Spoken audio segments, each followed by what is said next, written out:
बिस्मिल्लाहिर्रहमानिर्रहीम। अस्सलाम वालेकुम। प्रोफेसर सैयद अब्दुल राफिक कादरी। आज हम बात करेंगे कि बैंक होता क्या है, क्यों बनता है। ये सीरीज है हमारी फ्री ऑनलाइन एजुकेशन में इंटरमीडिएट कॉमर्स में मॉडर्न बैंकिंग के सब्जेक्ट्स का एक चैप्टर है ये।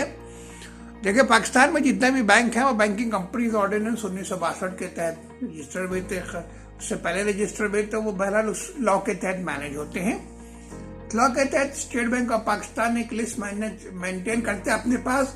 उस लिस्ट में जिन बैंकों के नाम है वो शेड्यूल्ड बैंक्स होते हैं, जो उसके अलावा कुछ नॉन शेड्यूल्ड बैंक भी होते हैं जिनके भी हम बाद में किसी और जमाने में बात करेंगे। याद रखना। अच्छा, बैंक कहाँ होता है?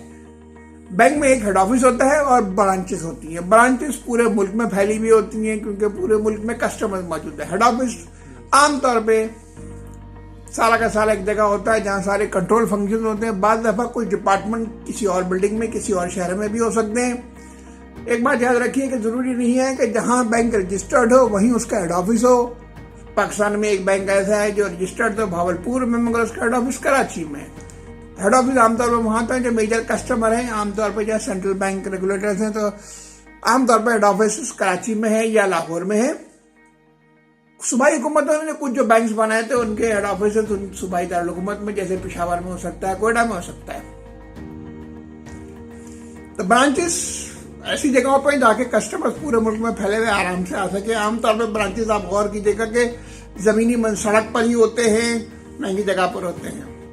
उसके अलावा बैंक्स एक और भी पहचान है, एक और जगह भी है। बैंक्स के एटीएम भी होते हैं। कुछ एटीएम ब्रांच पे लगे हुए होते हैं, कुछ एटीएम बिजनेस प्लेसेस पे लगे होते हैं। जैसे बहुत बड़े हॉस्पिटल्स में एटीएम लगे हुए हैं ताकि कस्टमर कैश निकाल सके। बैंक का जो सीईओ होता है उसकी खास बात यह है कि आपको सीईओ बनाने के लिए स्टेट बैंक से अप्रूवल लेनी पड़ती है। हम ऑर्गेनाइजेशन का जो सीईओ, आपने किसी को भी अपनी शेयर होल्डर्स ने मुंतखब किया, मगर बैंक में सीईओ को कोड ऑफ कॉर्पोरेट गवर्नेंस के तहत स्टेट बैंक से अप्रूवल लेनी पड़ती है। हमारे पास जो रिक्वायरमेंट है सीईओ के ये है कि वो कम से कम 40 साल का हो, उसके बाद एक बिजनेस डिग्री हो और कम से कम 5 साल वो एग्जीक्यूटिव वाइस प्रेसिडेंट या उससे ऊपर के किसी ओहदे पर बैंक के कुछ मेन ब्रांचेस में काम करता रहा हो।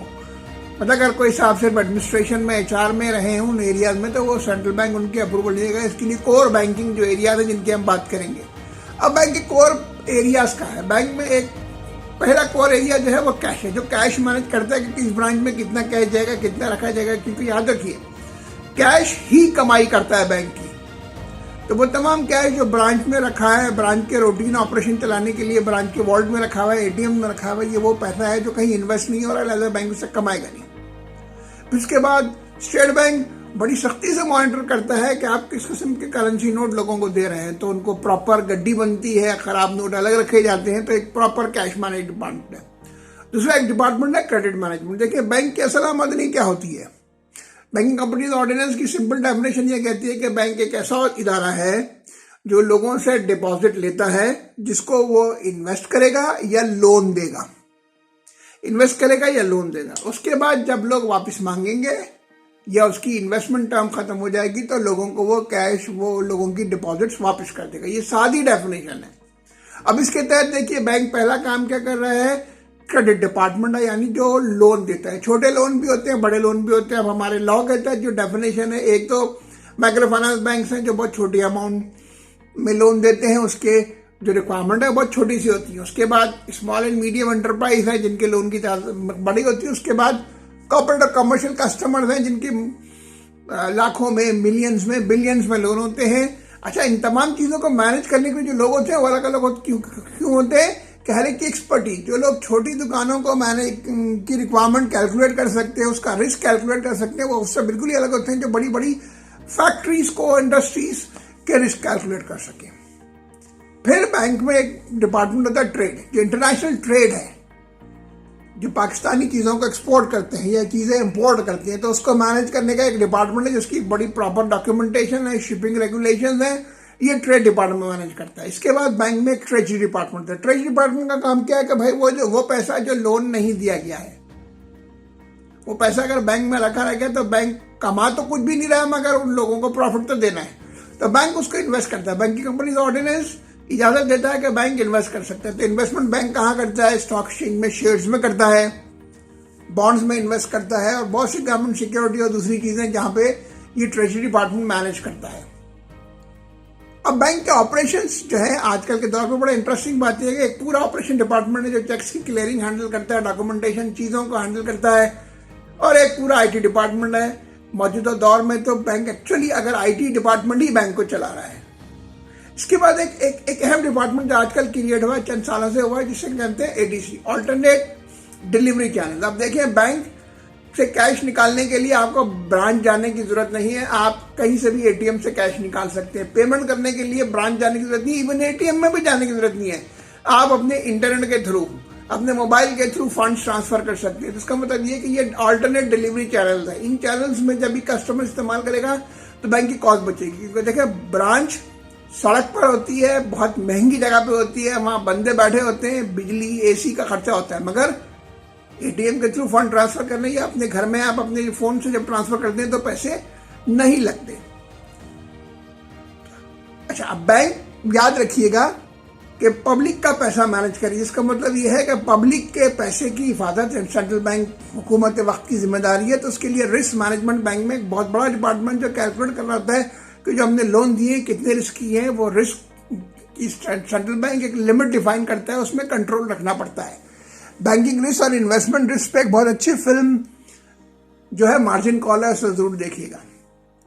इसके बाद एक बहुत अहम डिपार्टमेंट बैंक में होता है जिसपे स्टेट बैंक बहुत सख्ती से नजर रखता है, जिसे कंप्लायंस डिपार्टमेंट कहते हैं। कंप्लायंस का मतलब यह है कि वो तमाम कवानीन जो स्टेट बैंक ने, सिक्योरिटी एक्सचेंज कमीशन ने है, उन पर किस हद तक अमल हो रहा है, एंटी मनी लॉन्ड्रिंग और नो योर कस्टमर्स पे कितनी सख्ती हो रही है, ये सब चीजें रेगुलर होती हैं।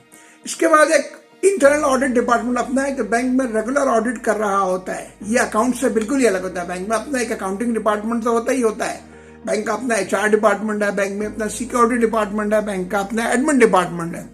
तो ये वो तमाम डिपार्टमेंट है। उसके बाद बैंक में एक बहुत बड़ा लीगल डिपार्टमेंट होता है। लीगल डिपार्टमेंट क्यों होता है, देखें तो दो बात याद रखेंगे। बैंक जो लोन देता है वो सारे लोन एग्रीमेंट्स के तहत होते हैं। उन एग्रीमेंट्स में जब कभी भी कोई मसला हो, आमतौर पर मसले उस वक्त आते हैं जब जिस कंपनी को लोन दिया गया है उसके माली हालात खराब हो जाएं, तो लोग लकूना निकालने की कोशिश करते हैं, तो उसमें लीगल डिपार्टमेंट उनको कवर करता है, रिकवरीज देखता है। इसके अलावा देखें, बैंक हजारों ब्रांचें बैंक ने ली हुई है, तो इसका मतलब यह है कि उनके फाइनेंशियल एग्रीमेंट्स है, उनके रेंट के एग्रीमेंट है, बैंक मशीन इस्तेमाल कर रहा है, सॉफ्टवेयर परचेज कर रहा है। तो इन तमाम चीजों के जो लीगल एस्पेक्ट्स है बैंक का अपना लीगल डिपार्टमेंट देख रहा होता है। तो बैंक एक बहुत बड़ा इदारा है। इसी तरह अगर आप बैंकिंग के बारे में मजीद जानना चाहें तो मेरे यूट्यूब चैनल को सब्सक्राइब कीजिए। और हम इस तरह और अच्छा देखें, ये कोर्सेज स्टूडेंट्स के अलावा आम आदमी के लिए भी, आप जो लोग आम आदमी जब ये सुनेगा तो उसे पता लगेगा बैंक हमारे लिए बड़ी खौफ की बात है। तो मैंने साथी जबान में इन लेक्चर्स का मतलब ये है कि भाई आप सीखिए, देखिए कि बैंक होता क्या है। मजीद सवाल आप चाहें तो मुझसे कर सकते हैं। चैनल को सब्सक्राइब कीजिए, कमेंट्स लिखिए, चैनल को लाइक कीजिए। मैं आपके सवाल का जवाब अगली किसी वीडियो में दूंगा इंशाल्लाह।